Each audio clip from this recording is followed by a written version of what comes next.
ఎండలు ఊగిపా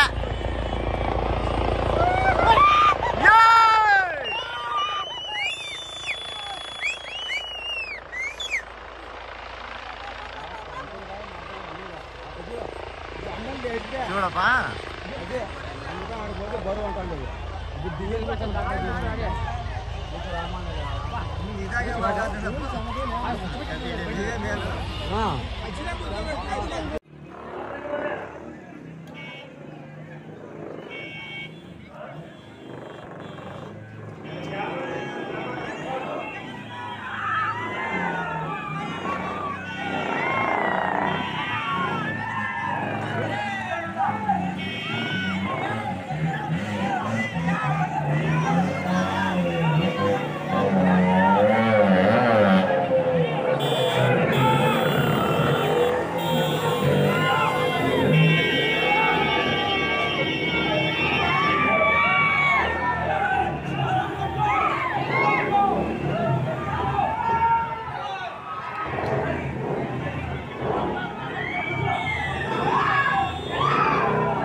సంబంధించి నోటిఫికేషన్ ఇచ్చారు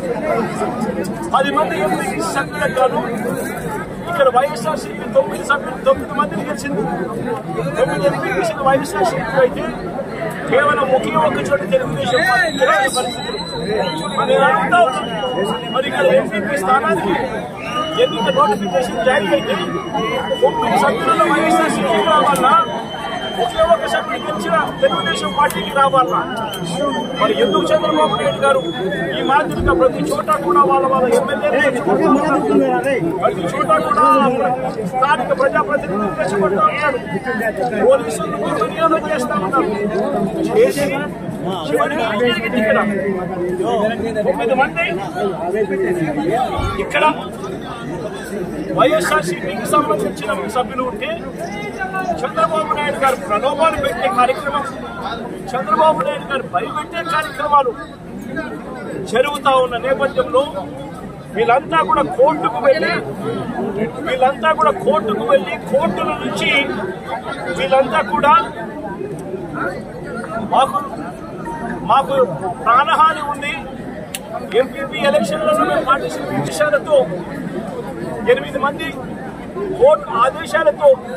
ఎంపీటీసీలను తీసుకొని వస్తూ ఉంటే మధ్యలో పోలీసులు ప్రొటెక్షన్ తీసుకొని పోలీస్ ప్రొటెక్షన్తో వీళ్ళంతా కూడా ఇక్కడికి వచ్చి ఓటు వేయాల్సిన పరిస్థితుల్లో పోలీసులు ఏం చేశారు తీసుకొని వచ్చి వీళ్ళందరినీ కూడా మధ్యలో రామగిరి ఎస్ఐ మధ్యలో సుధాకర్ అనేవాడు వీళ్ళ కాన్వాయ్లోకి ఎక్కి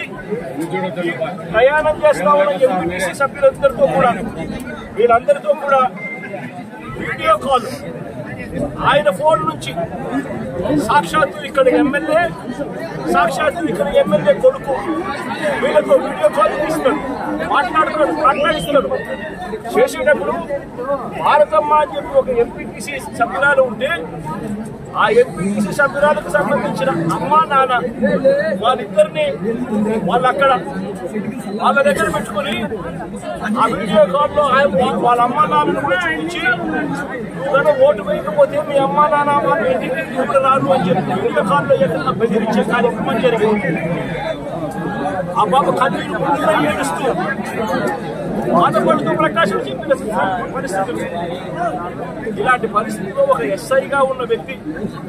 తాను చేసిన పని ఏమిటి? తాను వెళ్ళి తాను కాన్వాయ్లో తాను సెలవు మీద ఉన్నాడు ఎస్ఐ. తాను మామూలుగా అలాంటి రామగిరి ఎస్ఐ ఎంటర్ అయ్యి వీడియో కాల్ పెట్టి వీళ్ళందరికీ ఇప్పుడు భయపడించి ప్రలోభాలు పెట్టి చేసే కార్యక్రమాలు చేశారు. తీరా చూస్తే ప్రలోభాలకు ఎక్కడా కూడా రొంగని పరిస్థితి ఎప్పుడైతే కనిపించిందో అప్పుడు ఇక ఎన్నికకు ఎంపీడీఓ కార్యాలయాన్ని తీసుకుని ఎన్నిక జరిపించే కార్యక్రమానికి ఫుల్ స్టాప్ పెట్టి చేసి టైం అయిపోయి చేసేట్టుగా చేసి ఎన్నిక లాస్ట్ కోరం లేదని చెప్పి ఎన్నికలు పోస్ట్ పోన్ చేసే కార్యక్రమం చేసిన తర్వాత ఏఎస్ఐ వీళ్ళను పెనుగొండ తీసుకొని కూర్చోండి.